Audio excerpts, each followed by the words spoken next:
Hi friends, இந்த வீடியோவில் நம்ம என்ன பார்க்க போகிறோம்னா சூப்பர் 8 மேட்சஸில் இங்கிலாந்து சவுத் ஆஃப்ரிக்கா ஆட போகிறாங்க. ரொம்ப முக்கியமான ஒரு மேட்ச்சு. ஸோ இப்போ தான் ரெண்டு டீமே வந்து ஆடிருப்பாங்க, பார்த்துருப்பீங்க. யூஎஸ்ஏக்கு எதிராக சவுத் ஆஃப்ரிக்காவும், இங்கிலாந்து வெஸ்ட் இண்டீஸுக்கு எதிராகவும் வெற்றி பெற்றிருக்காங்க. ஸோ இதில் எந்த டீம் ஜெயிக்கிறாங்களோ அவங்க டேரெக்டாக செமி போயிடுவாங்க. ஸோ அதிகப்படியான வாய்ப்புகள்னு பார்த்தோம்னா இங்கிலாந்துக்கு நிறையாவே இருக்குது. காரணம் என்னென்னா நல்ல ஃபார்மில் இருக்காங்க, எக்ஸ்பீரியன்ஸோடு வருவாங்க இந்த கிரவுண்டில். ப்ளஸ் வெஸ்ட் இண்டீஸில் இப்போ ரீசெண்ட் டைம்ஸில் கொஞ்சம் மாதங்களுக்கு முன்னாடி ஒரு சீரீஸுமே வந்து ஆடி இருந்தாங்க. நிறையா அனுபவம் வந்து அவங்களுக்கு அதிகமாக இருக்கும். சவுத் ஆஃப்ரிக்கா வெஸ்ட் இண்டீஸில் ஆடி ரொம்ப நாட்கள் ஆச்சு. அதுவும் வந்து ஒரு முக்கியமான பாயிண்ட்டு. ஃபிலிப்சால்ட்டோட ஆவரேஜ் வெஸ்ட் இண்டீஸுக்கு எதிராக 67 எல்லா கிரவுண்ட்ஸ்லையுமே ஹிட் பண்ணியிருக்கார். ஸோ மார்க் ஆன்சனுக்கு எதிராக அவுட் ஆகிறதுக்கான வாய்ப்புகள் இருந்தாலும் மார்க் ஆன்சன் அந்தளவுக்கு சிறப்பான ஃபார்ம்லேயுமே இல்லை. ஸோ சவுத் ஆஃப்ரிக்கா அவங்க ஜெயித்த கடைசி 5 மேட்சுமே க்ளோஸாக போய் தான் ஜெயிச்சிருக்காங்க. யூஎஸ்ஏவே வந்து அடிச்சிட்டாங்க. ஸோ கிட்ட போய் தான் வந்து அவங்களும் லாஸ் ஆனாங்க. பட் இங்கிலாந்து ஒரு போராட்டத்தில் போய் மழையில் பாதிக்கப்பட்டு அதுக்கப்புறம் அவங்க வின் பண்ணி வந்துட்டாங்க. அதுக்கப்புறம் அவங்க ஆடின கிரிக்கெட் வந்து குவாலிட்டியான ஒரு கிரிக்கெட்டாக இருந்துச்சு. ஸோ பார்த்துருப்பீங்க, Jos Buttler last match flop ஆகிருக்காரு. ஸோ 20 ரன்ன்றது அவரோட ஸ்டாண்டர்ட். அவர் இருக்க ஃபார்முக்கு அது கிடையாது. கண்டிப்பாக இன்னும் நிறைய ரன்ஸ் வந்து ஸ்கோர் பண்ணக்கூடிய ஒரு விக்கெட் தான் இந்த விக்கெட். ஸோ பார்க்கலாம். மேட்ச் நம்பர் 45 இங்கிலாந்தும் சவுத் ஆஃப்ரிக்காவும் ஆடுறாங்க. ஸோ இந்த மேட்ச் வந்து 21 ஜூன் 8 மணிக்கு வந்து ஸ்டார்ட் ஆகும். ஸோ ரேரன் செமி ஸ்டேடியமில் தான் இந்த மேட்சை நடத்துகிறாங்க. ஆல்ரெடி இங்கே மேட்சஸ் வந்து நடந்திருக்கு. ஸோ இங்கிலாந்து வந்து வெஸ்ட் இண்டீஸ் கூட ஆடின சேம் கிரவுண்டு தான். ஸோ பார்க்கலாம் எந்த அளவுக்கு வந்து இந்த பிச்சில் ஆடுறாங்க, எவ்வளோ ரன்ஸ் வந்து போகுது அப்படின்னு. பேட்டிங்க்கு சாதகமான ஒரு கிரவுண்டு. பவுலர்ஸை குறைவாக எடுத்துகிட்டு பேட்டர்ஸ் அதிகமாக எடுத்தால் வெற்றி பெறதுக்கான வாய்ப்புகள் அதிகம் நம்மளோட டீம் மேக்கிங்கில். 11 சேலஞ்சர்ஸ் ஆப் டிடிஎஸும் கிடையாது, ஜிஎஸ்டியும் கிடையாது. கரெக்டாக வந்து இன்ஸ்டால் பண்ணி ட்ரை பண்ணி பாருங்கள். அதே மாதிரி ஒவ்வொரு ஆப்லையுமே ஃபஸ்ட் இன்னிங்ஸ்னால் ஃபுல் மேட்சஸும் ப்ளே பண்ணுற மாதிரி ஸ்மால் லீக் கான்டெஸ்ட், செகண்ட் இன்னிங்ஸுக்கு மட்டும் ப்ளே பண்ணுற மாதிரி ஸ்மால் லீக் இருக்கும். நீங்கள் தப்பாக யாராச்சும் போய் ஓவரால் மேட்ச் ஜாயின் பண்ணாமல் செகண்ட் இன்னிங்ஸில் போய் நீங்கள் ஃபஸ்ட் இன்னிங்ஸுக்கு சேர்த்து ஆடுற டீமை செட் பண்ணிவிட்டு சொதப்பிடாதீங்க. ஏன்னா ஒரு யூசர் அப்படி தான் பண்ணியிருக்காரு 11 சேலஞ்சர்ஸில்.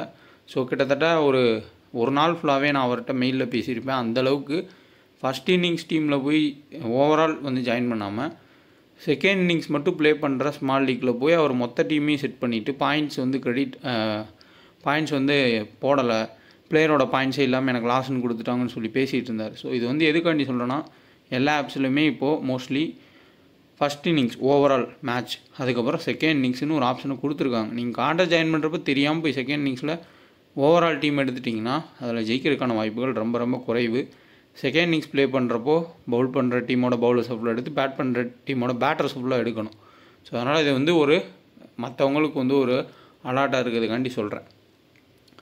ஓவரால் கடைசியாக நடந்த 2 மேட்ச் வந்து பார்ப்போம். நிக்கோலஸ் புரான் ஸோ 218 ரன்னா நிக்கோலஸ் புரான் 98 ஸ்கோர் பண்ணார். அந்தளவுக்கு பேட்டிங்க்கு பயங்கரமாக இருந்துச்சு. சான்சன் சார்லஸு ஸோ 2 மேட்ச்சில் எப்படியோ தடுமாறி ஓரளவுக்கு ரன்ஸ்ன்றதை ஸ்கோர் பண்ணார். ஸோ ரொம்ப குவாலிட்டியாக வந்து ஆடினார்லாம் சொல்ல முடியாது, ஏதோ வந்து ஆடினார். ஸோ எனக்கு பிடிக்காத பிளேயர் அப்படின்றக்காண்டி சொல்லலை. அவர் ஷார்ட் மேக்கிங் எட்ஜ்லேயே பாட்டு வந்து ரன்னுன்றது போச்சு. அந்தளவுக்கு வந்து விக்கெட்டு பேட்டிங்க்கு சாதகமாக இருந்திருக்கு. சேம் மீடியம் பேசஸில் செகண்ட் போல் பண்ணுறப்போ ஒரு மாதிரி கட்டர்ஸ் போட்டு மெக்காய் விக்கெட் எடுத்தார். இந்த சைடில் பார்த்தோம்னா பெரிய லெவலில் பேட்டர்ஸ்க்கு தான் ஃபுல் அண்ட் ஃபுல் ஹெல்ப் பண்ணுறது கிடச்சிச்சு. அதுவும் ஹிட்டர்ஸ்க்கு நல்லாவே ஹெல்ப்ஃபுல்லாக இருந்துச்சு. சேஸ் பண்ணுற டீம் ஜெயிச்சிருக்காங்க. இங்கே ஆப்கானிஸ்தான் தோற்றுருந்தாலும் இங்கே பார்த்தோம்னா இங்கிலாந்து வந்து வெற்றி பெற்றிருந்தாங்க. ஸோ குவாலிட்டி டீம்ஸ் ஆடுறப்போ ஜெயிக்கிறதுக்கான சான்ஸ் அதிகம். பட் சவுத் ஆஃப்ரிக்கா அவங்க சேசிங்னு வந்தாலே தோற்றுருவாங்க. அதுவும் ஒரு முக்கியமான point. So suppose first bat பண்ணாங்க இங்கிலாந்து அப்படின்னா ஒரு 200 ரன் அடிச்சிட்டா சவுத் ஆஃப்ரிக்கா சேஸ் பண்ணுறதுன்றது ரொம்ப கஷ்டமாக இருக்கும். ஸ்பின்னர்ஸை வச்சு தான் அவங்க ஓரளவுக்கு ரொட்டேட் பண்ணியிருக்காங்க. பேசர்ஸ் வந்து மற்ற டீம்ஸ் கூட சரியான வேகத்தில் பவுல் பண்ணி விக்கெட் எடுத்தாலும் இங்கிலாந்து மாதிரி குவாலிட்டியான, ஆஸ்திரேலியா மாதிரி குவாலிட்டியான சைட்ஸில் அவங்க எவ்வளோ பேஸில் போட்டாலுமே இவங்க திருப்பி அடிக்கிறதுக்கான சான்ஸ் வந்து ரொம்ப அதிகமாக இருக்கும். ஸோ பிச்சை பொறுத்தவரையும் நல்ல பேட்டிங் ட்ராக்கு, அதிகப்படி பேட்டர்ஸ் எடுத்துக்கோங்க. சவுத் ஆஃப்ரிக்கா செகண்ட் பேட்டிங் பண்ணாங்கன்னா இங்கிலாந்து வின் பண்ணுவாங்கன்ற கான்செப்டில் கூட அவங்க டீம்ஸ்ன்றதை நீங்கள் மேக் பண்ணலாம். ஃபுல் டீட்டெயில்ஸ் வந்து பார்ப்போம். ரொம்ப முக்கியமான மேட்ச், ஜெயிக்கிற டீம் குவாலிட்டியாக வந்து உள்ளே போயிடுவாங்க. அதுக்கப்புறம் பயங்கரமாக செமிஃபைனல் போகிறதுக்கான சான்ஸ்ன்றது இருக்கும். ஸோ பார்க்கலாம். South Africa vs England. வாங்க வீடியோக்குள்ளே போகலாம். டெலகிராம் சேனலில் ஜாயின் பண்ணணும்னு நினைக்கிறவங்க ஒரிஜினல் சேனலில் செக் பண்ணி ஜாயின் பண்ணுங்கள். ஸோ இதான் வந்து கரெக்டான அட்ரஸ். இதே மாதிரி நேமில் நிறையா ஃபேக் சேனல்ஸ் நீங்கள் செட் பண்ணி ஜாயின் பண்ணுறப்ப இருக்கும். ஒன்லி ஃப்ரீ டீம்ஸ் தான் நம்ம. ஸோ நம்ம நேம் யூஸ் பண்ணி யாராவது அமௌண்ட் கேட்டால் கொடுத்துறாதீங்க. வின் ஆர் லாஸ் வந்து ஒன்லி ஃப்ரீ டீம்ஸ். நான் கொடுக்குற டீம்லேயே நீங்கள் ஐடியா இருந்தால் மாற்றி ப்ளே பண்ணுங்க தான் நான் எப்போயுமே சொல்கிறேன். ஸோ அதனால் கரெக்டாக டெலகிராமாக பார்த்து ஜாயின் பண்ணிக்கோங்க. டிஸ்கிரிப்ஷனில் லிங்க் இருக்குது. முடிஞ்ச அளவுக்கு கண்டினியூவாக வின்னிங் கொடுக்குறதுக்கு ட்ரை பண்ணுறேன். ஏன்னா இப்போ கொஞ்சம் நாட்களாகவே நம்ம வின்னு அதுக்கப்புறம் லாஸ் அப்படி மாறி மாறி தான் போகுது. முடிஞ்ச அளவுக்கு அதை ஒரு ஸ்டெடி பண்ணி கண்டினியூ வின்னிங் கொடுக்குறதுக்கான எல்லா முயற்சியும் எடுப்போம். அதேமாதிரி டெலகிராமில் எல்லா அப்டேட்டுமே கிரிக்கெட் சம்மந்தப்பட்ட அப்டேட்டு, ஆப்ஸ், பெஸ்ட்டான ஆப்ஸ் லிங்க்ஸ் எல்லாமே கொடுத்துருப்போம். ஸோ கரெக்டாக வந்து ஜாயின் பண்ணிக்கோங்க. டெலகிராம் ஒரிஜினல் சேனல் செக் பண்ணி ஜாயின் பண்ணிங்க. ஒன்லி ஃப்ரீ டீம்ஸ் தான். நம்ம நேமை யூஸ் பண்ணி யாராவது அமௌண்ட் கேட்டால் கொடுத்துறாதீங்க. ஸோ அதை நான் நிறைய டைம் சொல்லியிருக்கேன். ஸோ டெலகிராமில் ஜாயின் பண்ணி பார்த்துக்கோங்க. அதுக்கப்புறமா உங்களுக்கு எதாவது சேஞ்சஸ் பண்ணால் சேஞ்ச் பண்ணி ப்ளே பண்ணிக்கோங்க. சவுத் ஆஃப்ரிக்காவோட வீக் லிங்க்ஸுன்றதை பார்ப்போம். ஸோ இந்த மேட்ச்சில் ஒரு முக்கியமான பாயிண்ட் சொல்கிறேன். இது மோஸ்ட்லி நடக்கிறதுக்கான வாய்ப்புகள் அதிகம். சேசிங் வரப்போ சவுத் ஆஃப்ரிக்கா ஏர்லி விக்கெட்ஸ் போகலாம். ரெய்சா ஹென்ட்ரிக்ஸ் அதுக்கப்புறம் மார்க்ரம் அவுட் ஆகிட்டாங்க அப்படின்னா கண்டிப்பாக டேவிட் மில்லர் கேம் எடுத்துகிட்டு போகிறதுக்கு சான்ஸ் அதிகம். லோ பர்சன்டேஜ் ஒரு ட்ரம்ப் கார்டு பிக்காக இந்த மேட்ச்சில் இருப்பார். சேசிங்கில் அதே டேவிட் மில்லர் ஃபஸ்ட் பேட்டிங்னா ஃப்ளாப் ஆவார். அதை நிறைய டைம் பார்த்துருக்கோம். அப்படி சேசிங்கில் விக்கெட்ஸ் போச்சு அப்படின்னா சின்ன ஒரு லாஜிக் தான்.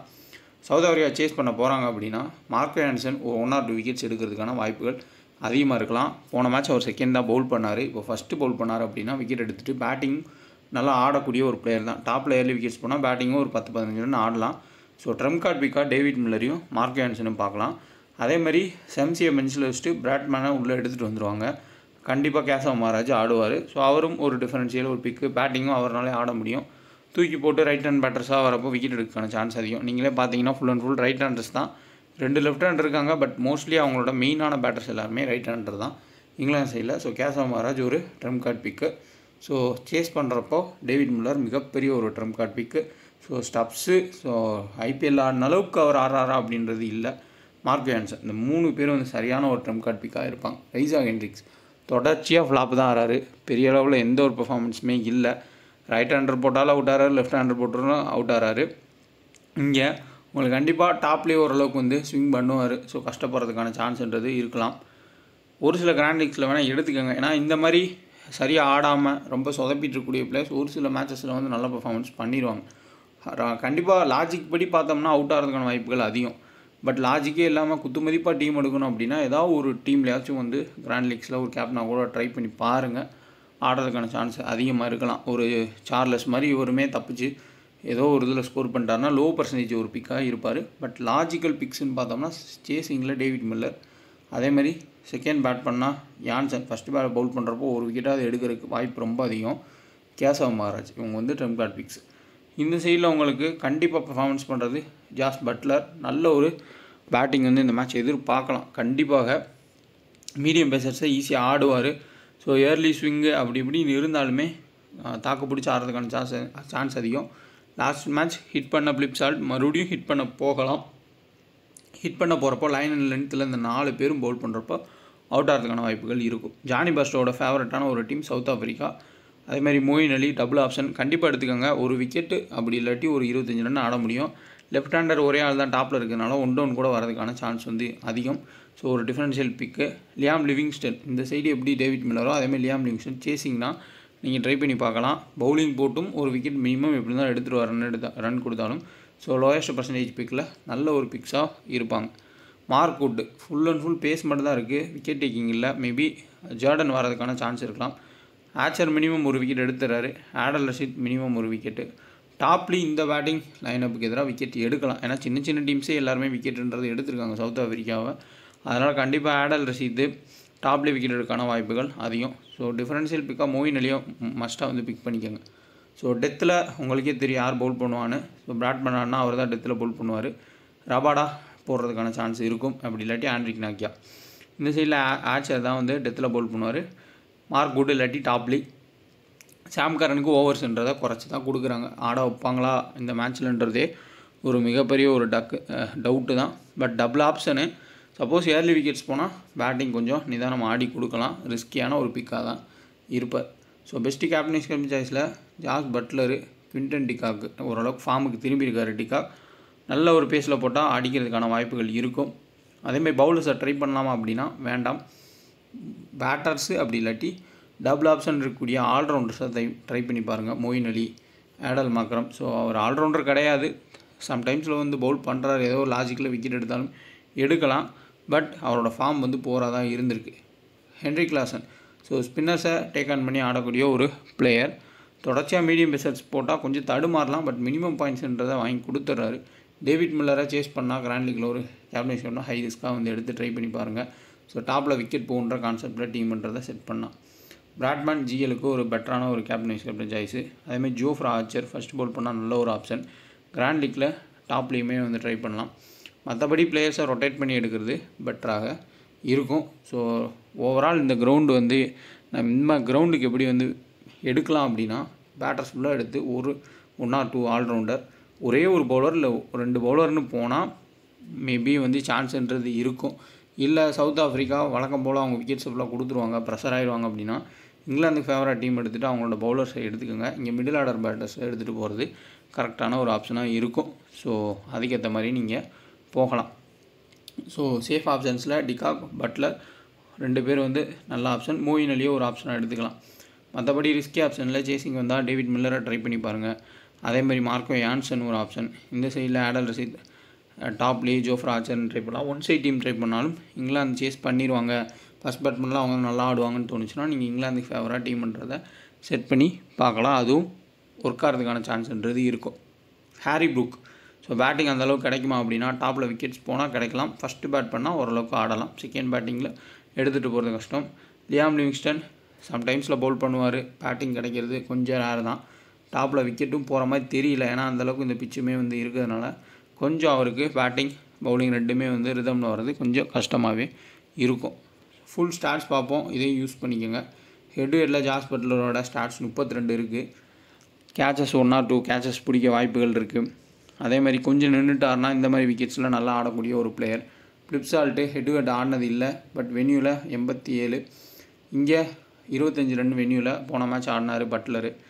ஜானி பர்ஸ்டோ 44 ஹெட்டில் வென்யூவில் 2 மேட்ச் ஆடி 116 ரன் வந்து ஸ்கோர் பண்ணியிருக்காரு. பயங்கரமான ஒரு ஆவரேஜ். கிராண்ட் லீக்கில் கூட கேப்டன்ஸ் ட்ரை பண்ணி பாருங்கள், 2 ஆவரேஜுமே வந்து பெஸ்ட்டாகவே இருக்குது. ஃப்ளிப்சால்ட் அவுட் ஆவார்னு கான்செப்டில் ஏதாவது ஒரு டீம் போட்டால் ஜானி பர்ஸ்டோவை அதில் கேப்டனாக கொடுங்க. மொயின் அலி ஆவரேஜ் 20, 9 விக்கெட் எடுத்திருக்காரு. சாம் கரன் 6 மேட்ச்சில் 3 விக்கெட் தான் எடுத்திருக்காரு ஹெட்டில். வென்யூலுமே விக்கெட் எடுக்கலை. ஜோஃப்ரா ஆர்ச்சர் ஹெட்டில் 2 விக்கெட்டும் வென்யூவில் 1 விக்கெட்டு. ஆடல் ரசீது ஹெட்டில் 11 விக்கெட் வென்யூவில் 2. மார்க்வுட்டு ஹெட்டில் 5 மேட்ச்சில் 6 விக்கெட்டும் வென்யூவில் விக்கெட்டே எடுக்கலை. போன மேட்ச் பார்த்துருப்பீங்க. அதேமாரி ரைஸ் ட்ராப்லி 6 மேட்ச்சில் 2 விக்கெட் தான் எடுத்திருக்காரு. ஹெட்டில் பெரிய அளவில் சிறப்பான ஸ்டார்ட்ன்றது இல்லை. குவிண்டன் டி காக் ஹெட்டில் 28 ஆவரேஜ். விக்கெட் கீப்பிங்கில் 1 or 2 கேச்சஸ் இல்லை ஸ்டெம்பிட் பண்ண வாய்ப்புகள் இருக்கும். ரைஸா ஹென்ட்ரிக்ஸு ஹெட்டில் 24. ரிஸ்க் எடுக்கிறவங்க ட்ரை பண்ணி பாருங்கள். தொடர்ச்சியாக ஃப்ளாப் ஆகக்கூடிய ஒரு பிளேயர், தொடர்ந்து வாய்ப்புன்றது கொடுத்துட்டு தான் இருக்காங்க. ஏடல் மார்க்ரம் ஹெட்டில் 2 மேட்ச்சில் 103.